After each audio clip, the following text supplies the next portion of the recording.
आज का समाज, आज की स्थितियाँ कैसी हैं? हमारे बच्चों की सबसे बड़ी उपलब्धि भी, सबसे बड़ी चिंता भी ये है कि वो इंटरनेट के दौर के पैदाइशी बच्चे हैं। हमारी जनरेशन वो है जिसने सारे चेंजेस को देखा। हम लोग दुनिया के सबसे रोचक जनरेशन के लोग हैं, जो मेरी जैसी उम्र के लोग हैं, 40-50। मैं 50 का हूँ, आप तो 40-30 के लग रहे हैं देखने में। तो मतलब जो 40-50, 55 की उम्र के लोग हैं, इतनी इंटरेस्टिंग जनरेशन इस दुनिया के इतिहास में कोई नहीं है जितनी हमारी है। हम जब पैदा हुए तो टेलीविज़न आने वाला था। टेलीविज़न हमारे दौर में 1975 में पैदा हुआ भारत में। टेलीविज़न से लेकर फिर कलर टीवी, फिर वीसीआर, वीसीपी, वहाँ से होते-होते फ़ोन जिसमें घुमा-घुमा के फ़ोन करना पड़ता था। फिर थोड़े अच्छे फ़ोन होने लगे, वायरलेस होने लगे। मोबाइल फ़ोन पहली बार जिसमें इनकमिंग, आउटगोइंग ₹16 पर मिनट हुआ करती थी। वो ऐसे फ़ोन बटन वाले जिनसे आप कील भी ठोक सकते हैं, ऐसे फ़ोन हुआ करते थे। कितने साल के बाद पहली बार स्मार्टफ़ोन आने शुरू हुए, फिर पता लगा कि फ़ेसबुक भी कुछ होता है, फिर पता लगा व्हाट्सएप भी कुछ होता है, फिर पता लगा कि रोबोटिक्स भी होने लग गया है, फिर पता लगा आर्टिफ़िशियल इंटेलिजेंस भी होने लगी है, और आज हम उस बिंदु पर आ चुके हैं।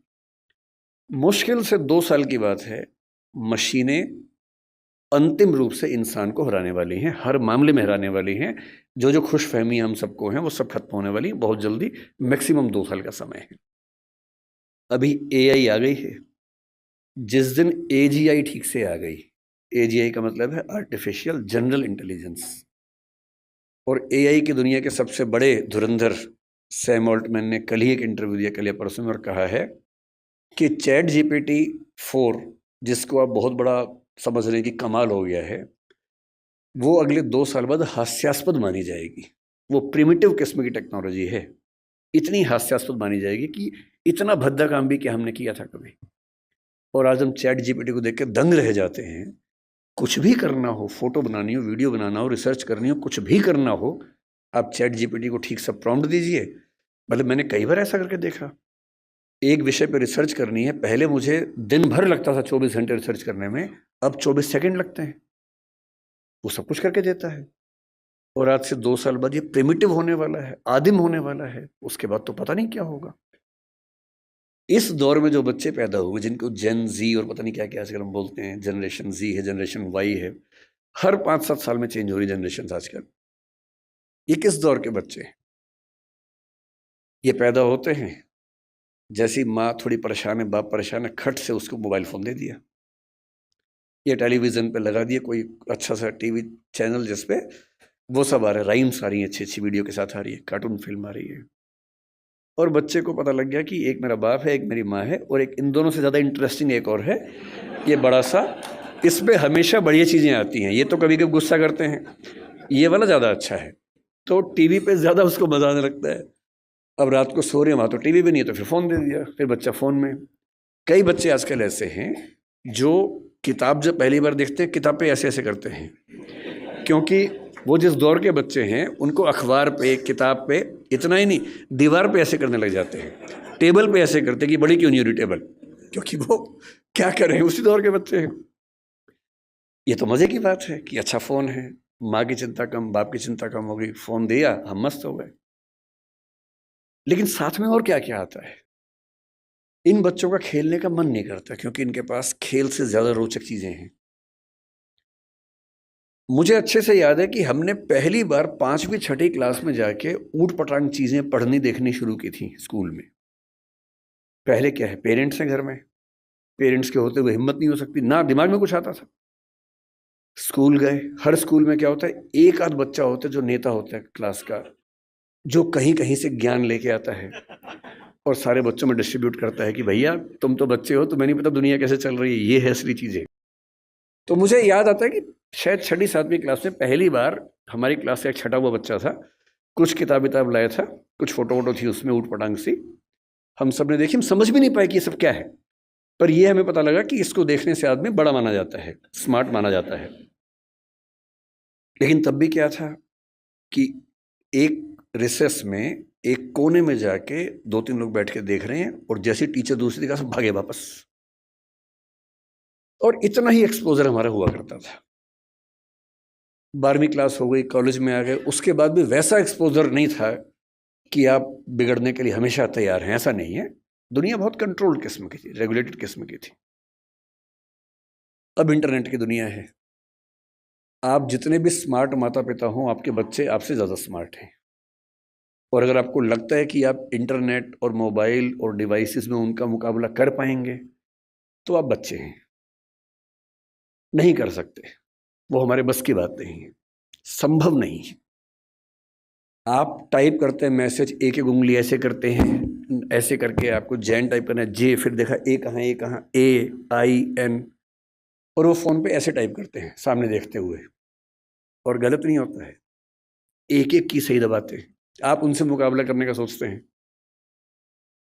आपको प्लेटफॉर्म पता भी नहीं होंगे, वो उन प्लेटफॉर्म पे जाते हैं। 5 साल का बच्चा जब स्कूल जाने लगता है, उसी समय उसको पता लग जाता है कि क्या चीज़ें दुनिया में है, जो पहले पता लगती थी 15 के आसपास की उम्र में, 13 के आसपास की उम्र में। फ़ोन आपने उसको दे रखा है ताकि हमें परेशान कम करे। फिर वो फ़ोन में पहली बार सर्च करता है कुछ, अभी उसको ये नहीं पता कि सर्च हिस्ट्री डिलीट कर सकते हैं। तो बाप पकड़ लेता है, पिटता है बच्चा। फिर उसका स्कूल का फ्रेंड बताता है कि नहीं, इनकॉग्निटो जाना है। अगली बार से बच्चा स्मार्ट हो गया है। 6 साल का बच्चा स्मार्ट है, इनकॉग्निटो में वो सब देख रहा है जो आप नहीं चाह रहे थे, और जो आप देख रहे थे लेकिन आप नहीं चाह रहे थे कि वो देखे। बच्चा है, छोटा बच्चा है, उसका एक्सपोजर का लेवल सोच के देखिए। ये हंसी मजाक में मैं कह रहा हूं, लेकिन बात की गंभीरता को देखना है। 6, 7, 8 साल के बच्चों का वो एक्सपोजर लेवल है जो पहले 14, 15, 16 की उम्र में होता था। मेडिकल साइंस इस बात को मान चुकी है। मैं जितनी बातें कोट कर रहा हूं, मैं हवा में कोट नहीं कर रहा हूं, मेडिकल साइंस की रिसर्चेस के बेस पे कोट कर रहा हूं।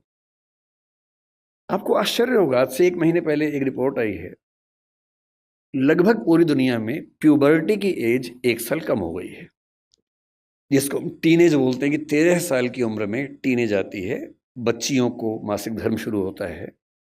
दुनिया भर में उसकी एज 1 साल कम हो गई है, और ये ऐसे नहीं हो गई है, ये एक्सपोजर से होती है।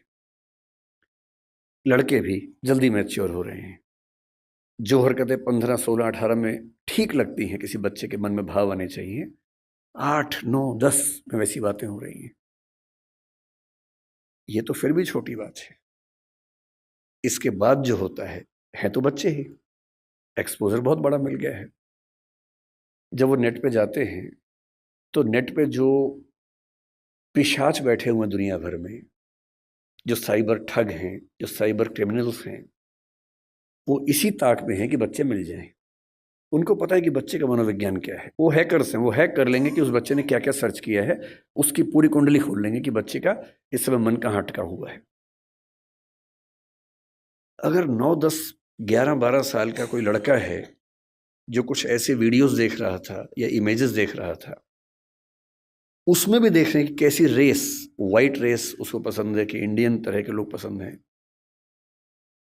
फिर उनकी तरफ से उसी रेस का वैसा ही सुंदर दिखने वाला व्यक्ति, फीमेल, और यदि कोई बच्ची है तो वो मेल, उससे इंटरेक्शन शुरू करेगा, उससे बातचीत होने लगेगी। धीरे धीरे उसको वो उलझाएगा अपनी बातों में। वो बच्चा तो माँ बाप से छुप के कर रहा है सब, माँ बाप को पता ही नहीं है। और फिर वो उस बच्चे को प्रलोभन बहुत बड़े बड़े मिलेंगे। आपको ये सब नहीं पता है तो पता होना चाहिए, बहुत बड़े रैकेट चल रहे हैं इस समय दुनिया में। 11-12 साल का एक लड़का अपने कमरे में लैपटॉप पे वीडियो चैट कर रहा है, शायद एक ऑस्ट्रेलियन लड़की से जिसकी उम्र 21, 22, 25 साल है, और वो उससे मीठी मीठी बातें कर रही है। और फिर वो उससे कह रही है कि देखो, तुम इतने सुंदर हो, मैं तुम्हें देखना चाहती हूँ, तुम भी मुझे देखो। फिर वो अपने थोड़े से कपड़े उतारती है, उसको कहती है कि तुम भी ऐसा, वो तो प्रोफेशनल है, तुम भी ऐसा करो। और वो बच्चा, जिसको कुछ नहीं पता कि ये दुनिया कैसी है, वो कुछ कर बैठता है, और ये पूरा वीडियो रिकॉर्ड हो रहा है। और जैसी ऐसी चीज होती है, उसके बाद खट से मैसेज आता है कि अगर 2 घंटे में इस अकाउंट में $500 जमा नहीं किए तो ये वीडियो क्लिप तुम्हारे पापा मम्मी, तुम्हारा इंस्टा अकाउंट मेरे पास है, इंस्टा अकाउंट में जितने तुम्हारे फ्रेंड्स हैं उन सब के पास चला जाएगा, सबके ईमेल आईडी मेरे पास है। इसको बोलते हैं सेक्सटॉर्शन। और ये इस समय टीनेजर्स की दुनिया की सबसे बड़ी क्राइसिस है। बड़ी बात नहीं है कि हम में से किसी का बच्चा झेल चुका हो, बड़ी बात तब होगी जब उसने आपको बताया हो। और अगर आपको नहीं बताया है और आप इस खुशफहमी में कि ऐसा हमारे बच्चे को हो ही नहीं सकता, तो फिर कह रहा हूं कि हम इस बात से अनजान हैं कि हम किस स्थिति में हैं। अपने बच्चों से बात करना शुरू कर दीजिए। पहली बात तो ऐसा ना हो, और हो जाए तो आपसे बात कर लें। कई बच्चे झेल नहीं पाते, पैसा होता नहीं है, पैसा होता तो देते हैं। और $500 का मामला नहीं है, वो पहली बार का मामला है, उसके बाद फिर उतना मामला है, अगली बार फिर उतना मामला है।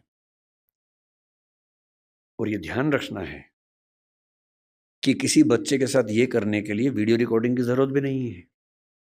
हम एआई के जमाने में हैं, डीप फेक से कुछ भी हो सकता है। किसी आर्टिफिशियल इंटेलिजेंस जो फोटोग्राफी बेस्ड ऐप है, सिर्फ इतना उसको कहना है कि ये फोटो है, सिंपल फोटो, स्कूल की फोटो, पासपोर्ट साइज फोटो उसको देनी है, और कहना है कि इस फोटो को एक ऐसी फोटो में तब्दील कर दो कि ब्लैकमेल किया जा सके। किसी के साथ भी हो सकता है।